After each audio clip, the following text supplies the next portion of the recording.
Yan, mag-aayos ako kasi marami kaming kalat-kalat dito. So, itong mga nakikita nyo na to is gardening materials po ito para sa wet season. Yan, so hindi muna ako magtatanim. Yan, so makalat ang aming gilid-gilid kaya kailangan mag-ayos. Yan. So ito lang muna aking tanim ngayon. Yan. Ayos-ayos ng mga basura-basura. Yan. Pero actually ito gagamitin ko para sa aking pag-garden. Yan. So yan, busy-busy. Kung ako ay nag-ayos ng paligid, yung aking asawa naman ay construction worker ngayon. Yan, for the extension ng kanyang work place. Yan. Yan siya. Ang ating welder for today.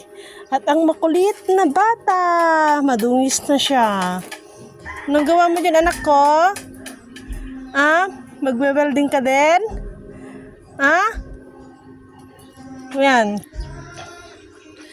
So, ito ang kanyang ginagawa, pinagkakaabalahan ang ating technician into welder.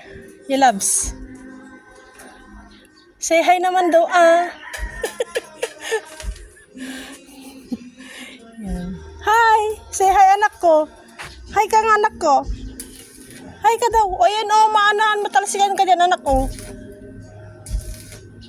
Yan. So, ito ang ating pinagkakabalahan ng isang buong linggo. Ayos-ayos ng kapaligiran. Ano dots? Yan. Ayos-ayos muna tayo.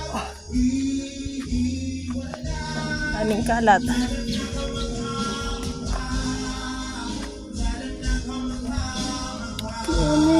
So, ito. Ayos-ayos ako.